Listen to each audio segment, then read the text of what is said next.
Season of the Deep. NPA Weir Walker Arms. Day 3. The ghost of Titan walks on through sunless seas, having died long ago. Repulsion lattice integrity, nominal. Oxygen sieve, nominal. Depth, 106 meters. The lettering on Sloane's HUD clarified into vision. She dragged a hand through methane fluid to her faceplate, absent-mindedly trying to rub the grogginess from her eyes. Motion in the dark surrounding her kicked up clouds of fine grit. Her headlights flared as her fingertips clinked against her helmet. A thrall came screaming into the beam of light, bubbles spewing from its jaws. Sloane's eyes went wide before she reflexively flipped the thrall over her shoulder and kicked its jaw through its skull. Her power suit spooled and pushed stimulants reactively. She pivoted and caught the sword of a knight mid-swing, snapping the weapon in two between the fingers of her gauntlet and driving a shard of broken blade into its chest. Another thrall crossed her headlights just before a silver streak whistled through its throat.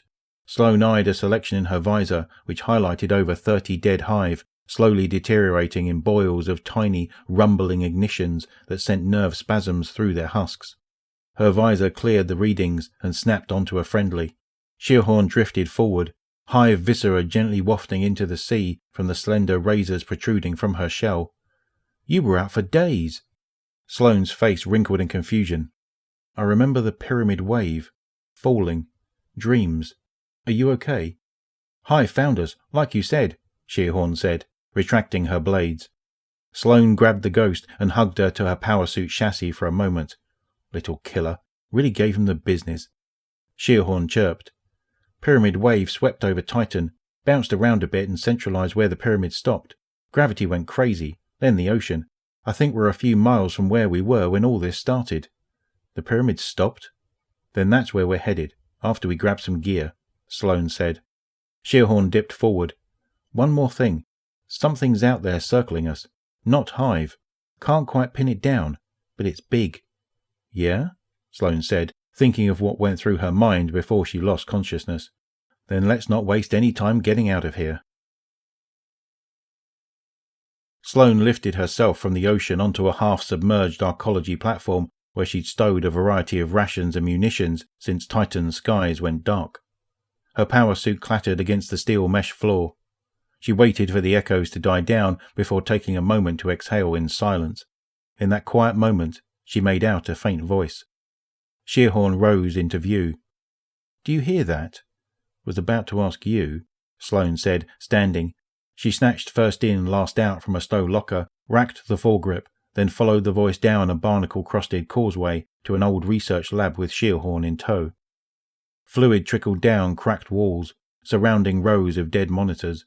Glass reflected prismatic colour from a gnarled tear in reality at the lab centre, as if it had been carved from another epoch and affixed to this one. A human that didn't seem to notice them paced within the tear, standing in a fully functioning mirage of the arcology. Once he turned toward them, the tear spasmed and lurched forward and backward in time at erratic durations and speed. He was ripped both ways into non-existence as the tear flitted through events like a fourth-dimensional montage.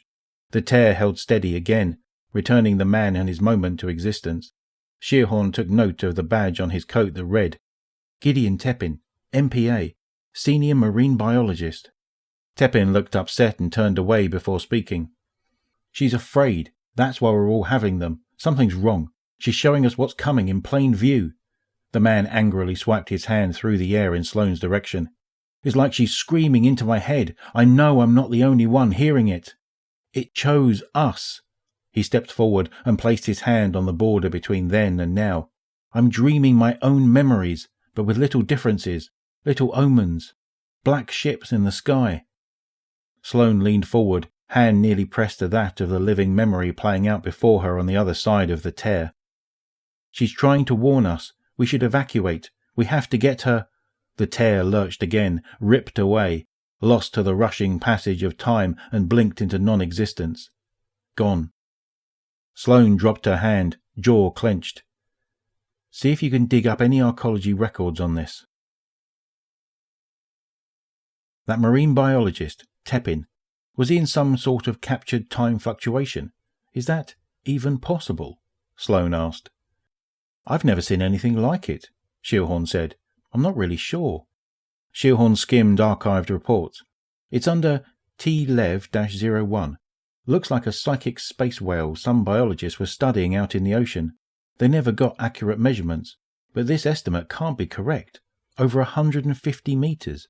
Report says it wasn't from here, though, and refers to a lot of visions that personnel were having, which is odd. Not a lot of alien species in Sol until after the Golden Age. I was having dreams while I was out, Sheilhorn, of some other world, the pyramid on Titan, the tower, like I remembered being there for each one. Well, I guess it could be an ancient space whale, or sometimes the traveller gives people dreams, but are we going to ignore the obvious "you were rendered unconscious by a pyramid wave" explanation? No, but we've seen enough weird not to knock it. Sloane sighed. Sure, I'll log that away, Sheilhorn said. You know, the readings coming from inside that field Tepin was in were consistent with atmospheric records on Titan during the collapse. What does that mean? Sloane looked back to the spot of warped space-time. Was he real? I don't know. I just know it wasn't a simulation.